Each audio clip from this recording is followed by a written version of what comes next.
भारत में एक ऐसा शख्स जो इंसान कहलाने के लायक नहीं है, इंसानियत पर वो कहने के बदनुमा दाग है जिसकी दुनिया में आपको कोई मिसाल ढूंढ के भी मिसाल नहीं मिलेगी। हैवानियत में उसने वो मिसाली रिकॉर्ड कायम किए हैं जो शायद रहती दुनिया तक टूट ना सके, को तोड़ ना सके। सच को झूठ के पर्दे में छुपाने में उसका कोई सानी नहीं है। तासुब उसमें इतना कूट कूट कर भरा हुआ है। पाकिस्तान के खिलाफ, मुसलमानों के खिलाफ नफरत, तशद्दुद को हवा देने का कोई भी मौका वो शख्स हाथ से जाने नहीं देता। इतने लक्षण बताने से आप जान तो गए होंगे कि मैं किसकी बात कर रही हूँ। मैं बात कर रही हूँ अर्नाब गोस्वामी की। अर्नाब गोस्वामी की, खुद साख्ता सहाफ़ी, लेकिन हकीकत में 2 नंबरी, बल्कि मैं कहूँगी 10 नंबरी। खबर यह कि उसी अर्नाब गोस्वामी को मुंबई पुलिस ने गिरफ्तार कर लिया। और सच है कि जो दूसरों के लिए गड़ा खोदता है खुद उसमें एक दिन गिरता है। भारतीय मीडिया अर्नाब गोस्वामी की गिरफ्तारी की कहानी किस तरह बयान कर रहा है, जरा सुनिए। यूं बयान कर रहा है कि जी एक आर्किटेक्ट फर्म, उसके मैनेजिंग डायरेक्टर 53 साला अनवे और उनकी वालिदा ने 2018 में खुदकुशी की थी। और इस हवाले से खबरें सामने आई थी कि अर्नाब गोस्वामी के चैनल ने अनवे को एक बड़ी रकम अदा करनी थी जो इस जालिम आदमी ने अदा नहीं की और अनवे का हक मार लिया। इसके अलावा दीगर 2 और कंपनीज है जिन्होंने आर्किटेक्ट डिजाइनर को रकम की अदायगी नहीं की थी। अब तीनों की रकम मिलाकर 5 करोड़ से भी ज्यादा की बनती है। 5 करोड़ से ज्यादा, आपने सही सुना। अर्नाब गोस्वामी ने एक स्टूडियो बनाया और उसकी डिजाइनिंग का जो काम है वो अनवे की कंपनी को दिया। ठीक है जी। जब अर्नाब ने स्टूडियो से अपना चैनल बना लिया तो उसने अनवे को धमकियां देनी शुरू कर दी कि अगर पैसे मांगोगे तो मैं अपने चैनल के जरिए तुम्हें बदनाम कर दूंगा। अब भारतीय मीडिया के मुताबिक अर्नाब के बदतरीन रवैये की वजह से आर्किटेक्ट डिजाइनर अनवे और उनकी वालिदा ने 2018 में फार्म हाउस पर खुदकुशी की और पुलिस को अनवे के हाथ से एक पर्चा भी मिला था जिसमें उन्होंने उन तीनों कंपनीज पर रकम की अदम अदायगी का इल्जाम आयद किया था और मतलूबा रकम ना मिलने पर उन्होंने और वालिदा ने तंग आकर खुदकुशी कर ली। अब जैसे कि नाज़रीन, मैंने शुरू में कहा कि मोदी खुद को दूध का धुला साबित करने की कोशिश करता है और अंदर ही अंदर अपने ही लोगों का खून बहाता है।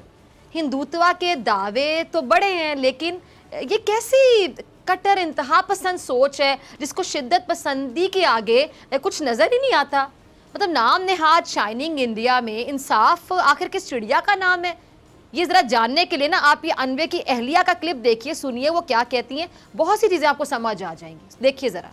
देखा नाज़रीन आपने, भारत कहता है कि वो सबसे बड़ी जमहूरियत का दावेदार है। भारत में मोदी का पैदा किया हुआ वो घुटन ज़दा माहौल है जहां वो सिर्फ मुसलमानों की नहीं, सिर्फ मुसलमानों ही नहीं बल्कि अपनी हिंदू बिरादरी की सांसें भी तंग कर रहे हैं। भारत वो मुल्क है जहां इंसाफ का आए रोज गला घूंटा जाता है। अनवे की अहलिया ने वाक़े पर अर्नाब गोस्वामी और दीगर जो 2 अफराद हैं इनके खिलाफ मुकदमा दर्ज करवाया था जिसमें उन्होंने अपने शौहर और सास की मौत की वजह उन 3 अफराद को करार दिया था। भारतीय मीडिया के मुताबिक अनवे के हाथ से जो मिलने वाला नोट है उसकी बुनियाद पर पुलिस ने अर्नाब गोस्वामी और जो दीगर 2 अफराद हैं उनके खिलाफ मुकदमा दर्ज किया जिसमें उनकी गिरफ्तारी भी अमल में लाई गई है। अच्छा नाज़रीन, ये जो जिस सुसाइड नोट का जिक्र हो रहा है ये आप टीवी स्क्रीन पर भी देख सकते हैं। इसमें वाज़े तौर पर अर्नाब गोस्वामी का नाम लिखा हुआ है जो कि पढ़ा जा सकता है, देखा जा सकता है। इस नोट में ये बात दर्ज है कि अर्नाब ने अनवे के पैसे अदा नहीं किए जिसकी वजह से वो खुदकुशी कर रहा है। अब नाज़रीन देखा आपने, ये है इस शख्स का असल चेहरा। अर्नाब वो शख्स है कि जब वो मीडिया स्क्रीन पर बैठकर दूसरों को भाषण देता है, बल्कि अपने प्रोग्राम में सिर्फ भाषण ही देता है, किसी की सुनता तो नहीं है, खुद ही बोलता रहता है अपने प्रोग्राम में, किसी को बोलने का मौका ही नहीं देता और दूसरों पर शिद्दत पसंदी के इल्जाम लगाता है, दूसरों को झूठा और खुद को सच का नुमाइंदा जाहिर करने की अदाकारी करता है।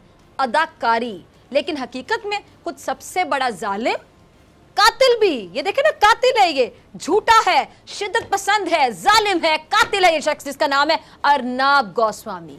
ये है मोदी के भारत का इंसाफ। और अनवे की अहलिया ये वाजे कह चुकी हैं कि अर्नाब के खिलाफ 2 साल पहले FIR दर्ज करवाई थी और उनको पूरे 2 साल में इंसाफ नहीं मिला, बल्कि इस खातून को भी कत्ल की धमकियां देता रहा। लेकिन अब ऊंट पहाड़ के नीचे आ गए। ऊंट तो खैर एक बड़ा शरीफ जानवर है, ये अर्नाब तो गीदड़ है। ये सुनकर गीदड़ को भी अपनी तौहीन, अपनी बेइज्जती महसूस हो कि उसे किस घटिया चीज के साथ मिलाया जा रहा है, यानी गीदड़ भी खुद को इससे बेहतर समझेगा। पुलिस ने जब इस फ्रॉडिये को, कातिल को गिरफ्तार करने पहुंची तो उसने यहाँ पे भी आपको पता है अपना एंकरिंग वाला मंजन बेचने की पूरी कोशिश की किस तरह इसने अपनी एंकरिंग वाले मंजन को बेचा और अपनी अदाकारी के जौहर यहाँ भी दिखाने की कोशिश की। ये जरा क्लिप देखिएगा। देखा आपने नाज़रीन, अभी जो मंजर आपने देखा, क्या ये देखकर ऐसा नहीं लग रहा था कि यहाँ कोई सर्कस लगी हुई है और यहाँ पर ये कोई जोकर अपना तमाशा लगा कर लोगों को बाकायदा एंटरटेनमेंट फराहम कर रहा है। भारतीय मीडिया के मुताबिक जब पुलिस अरनाब को गिरफ्तार करने पहुंची तो उसकी अहलिया ने दरवाज़ा नहीं खोला, तो पुलिस ने ज़बरदस्ती घुसने के तासुर को ख़त्म करने के लिए वीडियो बनाना शुरू कर दी। यानी पुलिस ने भी दिमाग से काम लिया।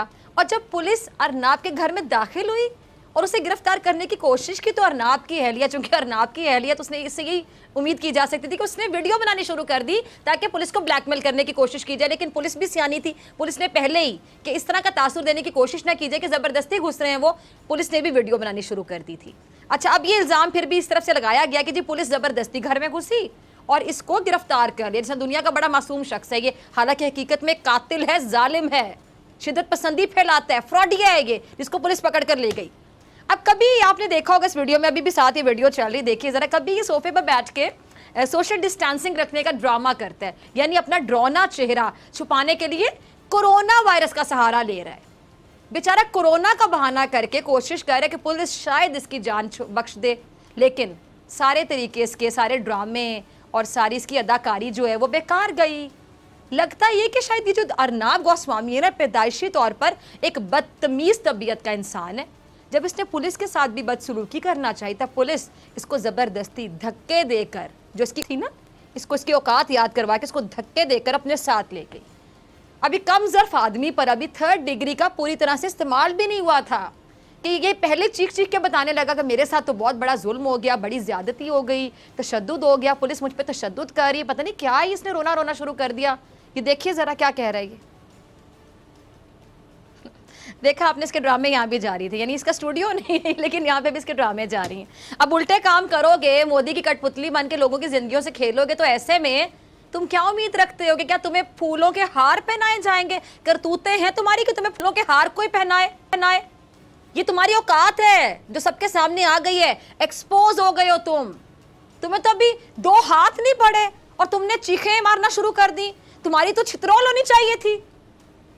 मैं क्या, पूरा भारत इस छितरौली जो वीडियो है ना, इसका इंतजार कर रहा होगा। पूरी दुनिया तुम्हें जो देखती है, तुम्हारे पागलपन को देखती है कि किस तरह तुम शिद्दत पसंदी को फैलाते हो टीवी चैनल पर बैठकर, किस तरह तुम मुसलमानों के खिलाफ जहर उगलते हो, किस तरह तुम पाकिस्तान के खिलाफ जहर उगलते हो, कश्मीर के हवाले से तुम क्या राय रखते हो। तुम्हारी छितरौल का इंतजार दुनिया के डिफरेंट कोने में बैठे हुए बहुत से लोग कर रहे हैं। याद रखना, तुम अब वो काटोगे जो अरनाब गोस्वामी तुमने बोया है। तुमने तो नफरत के बीज बोए हैं। अब तुम अपनी ही अवाम, अपनी जनता की नफरत सहने के लिए तैयार हो जाओ। नफरत तो खैर तुमसे पैदा करते हैं। अब तुम एक्सपोज हो गए हो, तुम्हारी औकात दुनिया के सामने आ चुकी है। भारत की एक सीनियर सहाफ़ी है नाजरीन, साक्षी जोशी, वो अरनाब और नरेंद्र मोदी को अनवे खुदकुशी केस में किस तरह से एक्सपोज कर रही हैं, बेनकाब कर रही हैं। ज़रा उनका क्लिप देखिएगा। सुना आपने साक्षी जोशी को। आज भारत यही सवाल पूछ रहा है, बहुत से लोग ये सवाल पूछ रहे हैं कि क्या अरनाब गोस्वामी कानून से बालातर है, कानून से ऊपर है?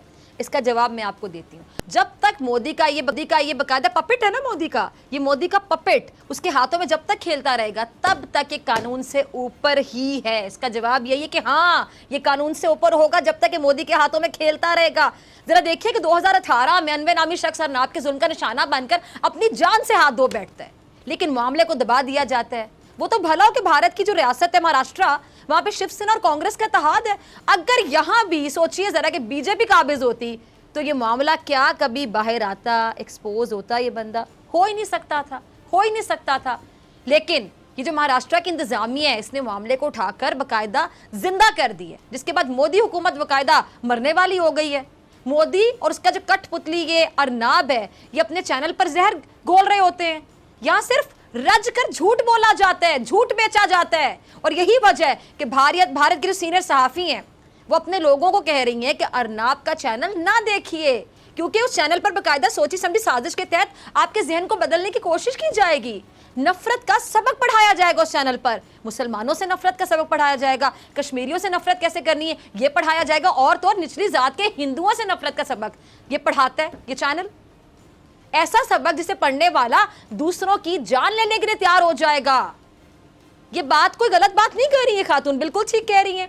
इस जोकर का, अर्नब गोस्वामी का आप कोई प्रोग्राम उठाकर देख लें, हर एक प्रोग्राम में इसने नफरत, तासुब, इंतहा पसंदी, हिंदुत्वा का यही चूरन बेचने की कोशिश की है। नफरतों का बीज बोया, कत्लो गारत गरी पर उकसाया, और दूसरी तरफ ये मस्खरा खुद को और नरेंद्र मोदी को मासूम और मजलूम साबित करने की कोशिश कर रहा है। इसलिए ये इंडियन अपने हम वतनों को ये नसीहत कर रही हैं कि इसकी एक ना सुनना। ये कोई इल्ज़ाम नहीं है।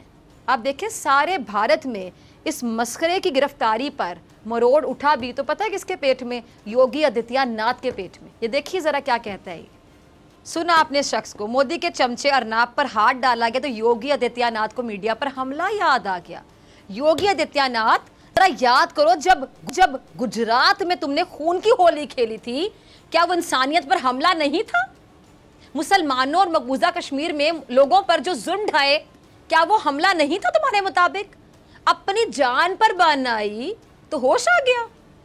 बड़े नारे लगा लिए कि दूध मांगोगे खीर देंगे, कश्मीर मांगोगे तो चीर देंगे। मैं बताऊं, अब वक्त आ गया है कि हम तुमसे, कान खोल के सुन लो, कान खोल के, कि हम तुमसे कश्मीर भी लेंगे और जरूरत पड़ी तो तुम्हें और तुम्हारी मोदी सरकार को चीर भी देंगे इंशाल्लाह। याद रखना मेरे अल्फाज। और मोदी ने ये जो आर्टिकल 370 का इस्तेमाल करके कश्मीर की इनफरादी हैसियत को खत्म करके पता नहीं क्या समझ लिया। क्या समझते हो खुद को तुम नरेंद्र मोदी कि कश्मीर तुम्हारा हो जाएगा इस तरह की घटिया हरकत करने के बाद? देखो, ख्वाब देखने पर कौन सी पाबंदी है, लेकिन ये ख्वाब टूटना है एक दिन। आलमी महाज पर वजीर आजम इमरान खान ने जिस अच्छे तरीके से कश्मीर का मुकदमा लड़ा है, वो अब अपना असर दिखाने लगा है। डोनाल्ड ट्रंप जूनियर, उसने एक ट्वीट की है नाजरीन, और ये ट्वीट, ये ज़रा आप टीवी स्क्रीन पे प्रोड्यूसर साहब चलाइएगा, ये आप देख सकते हैं। इस ट्वीट में एक नक्शा दिखाया गया है जिसमें मकबूजा कश्मीर को पाकिस्तान का हिस्सा दिखाया गया है।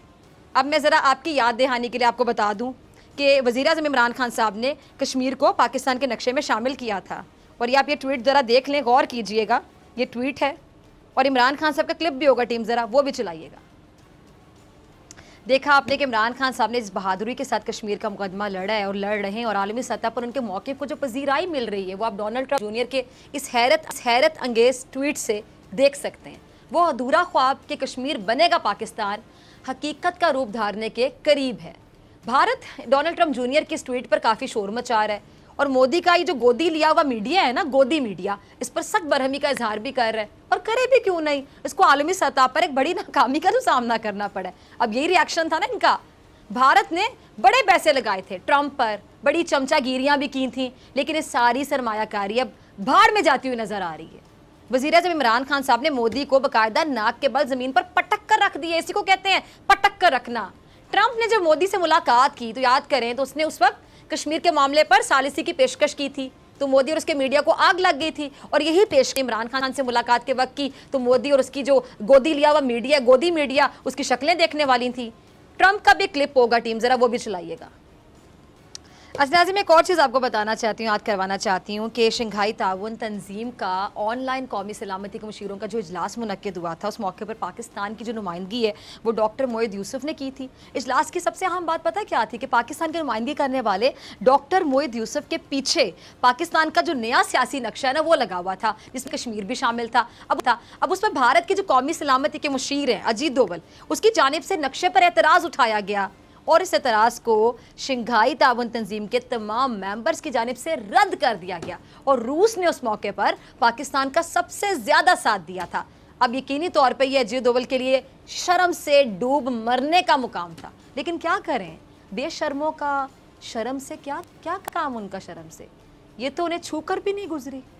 ये पता भी लग गया कि रूस और अमेरिका, दो बड़ी ताकतें, कश्मीर के मामले पर पाकिस्तान का साथ दे रही हैं। अब कश्मीरी अवाम की तारीकी उजाले में बदलने के करीब है। अब वो दिन दूर नहीं है जब कश्मीर बनेगा पाकिस्तान इंशाल्लाह।